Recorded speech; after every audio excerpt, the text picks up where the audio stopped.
দর্শক, KTV news 24-এ আপনাদেরকে আবারও স্বাগত। আমি সুজয় মজুমদার এই মুহূর্তে যুক্ত আছি রাজধানীর প্রেস ক্লাবের ঠিক সামনে, যেখানে কিন্তু 4 দফা দাবিতে মানববন্ধন ও অবস্থান কর্মসূচি পালন করছেন বিএভিএস এর সকল কর্মকর্তা কর্মচারীবৃন্দ। দর্শক, বিএভিএস একটি সরকার প্রশাসিত স্বাস্থ্যসেবা প্রতিষ্ঠান, যেখানে কিন্তু কর্মসূচি তারা কেন পালন করছেন সে সম্পর্কে আমরা তাদের কাছ থেকে জানার চেষ্টা করব। ঠিক কেন আপনাদের অবস্থান কর্মসূচি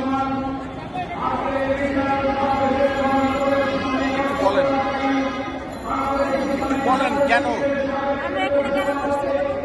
কেন আপনাদের অবস্থান?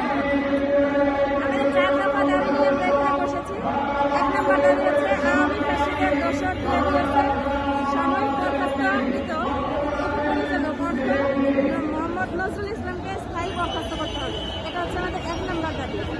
আর 2 নম্বর দাবি হচ্ছে আওয়ামী ফ্যাসিবাদের অন্যতম সহযোগী বিএভিএসের বর্তমান প্রশাসক মাজহারুল ইসলাম উপসচিবকে প্রত্যাহারপূর্বক একজন যুগ্ম সচিবকে প্রশাসক হিসেবে প্রদান করতে হবে। আর 3 নম্বর হচ্ছে ফ্যাসিবাদীদের বিরুদ্ধে অভিযোগকারী কর্মকর্তা কর্মচারীদের সকল প্রকার হয়রানিমূলক কর্মকাণ্ড প্রত্যাহার করতে হবে। আর 4 নম্বর হল কর্মকর্তা কর্মচারীদের 8 মাসের বকেয়া বেতন এই দাবিগুলো নিয়ে আমরা এখানে এসেছি। আমাদের স্বাস্থ্য শিক্ষা ও পরিবার কল্যাণ বিভাগের সচিব ডক্টর মোহাম্মদ সারোয়ার কামিজের নিকটে। দর্শক, আওয়ামী দোসর এখনো পর্যন্ত মোহাম্মদ নজরুল ইসলাম তিনি কিনা অবস্থান করছেন বিএভিএস এর কার্যালয়ে। সেই দাবিতে আপনারা যে কতদিন যাবত এই অবস্থান কর্মসূচি পালন করছেন? আমরা গত মাসের 4 তারিখ থেকে আমরা এই আন্দোলনের সঙ্গে সম্পৃক্ত আছি। আমাদের উপপরিচালক জনাব মোহাম্মদ নজরুল ইসলামের পদত্যাগ, স্থায়ী পদত্যাগ আছে এবং তার যে বৈষম্য এখন এগুলা নিয়ে বৈষম্য করছে, তার জন্য আমরা এই আন্দোলনে জড়িত আছি। কি কি বৈষম্যের শিকার হতে হয়েছে আপনাদের? যেমন আমি কিন্তু উনি আমার থেকে 5-7 বছর পরে অ্যাসিস্ট্যান্ট অ্যাকাউন্ট সেন্টার হিসাবে জয়েন করে, কিন্তু উনি উপরে উঠে যায়, আমি কিন্তু ওই অ্যাসিস্ট্যান্ট অ্যাকাউন্ট সেন্টার হিসাবেই আছি এখনো। আমার একটা পথ কিন্তু আমি ধাপ আগাইনি, কিন্তু আমার যে পরে উনি বিএভিএসে ঢুকে কিন্তু লবিং ট্রপিং করে কিন্তু উনি সর্বোচ্চ শিখরে চলে গেছে। আওয়ামী দোসর, এটা কি আপনারা প্রমাণ করতে পারবেন? আওয়ামী দোসর, এটা কি প্রমাণ আছে? কি প্রমাণ? ওনার স্ত্রী হচ্ছে গাজীপুর আওয়ামী লীগের মহিলা সভানেত্রী এবং ওনার ছেলে এবং ওয়াইফ সবসময় অবায়দুল কাদেরের আশেপাশে থাকতেন। দর্শককে কথিত বিতর্কিত ওবায়দুল কাদেরের ঘনিষ্ঠজনের পরিবার এখনো প্রশাসনে বসে আছেন, বিএভিএস এর প্রশাসনে বসে আছেন।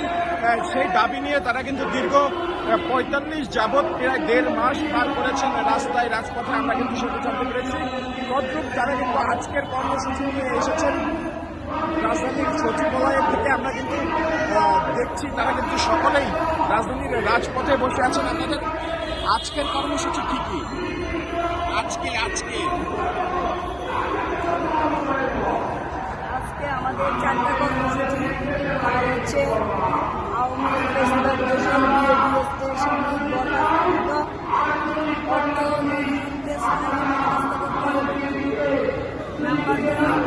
আপনারা কতদিন যাবৎ আন্দোলন চালিয়ে রেখেছেন? আমরা আন্দোলন চালিয়ে রেখেছি প্রায় 1.5 মাস থেকে। 1.5 মাস যাবেন।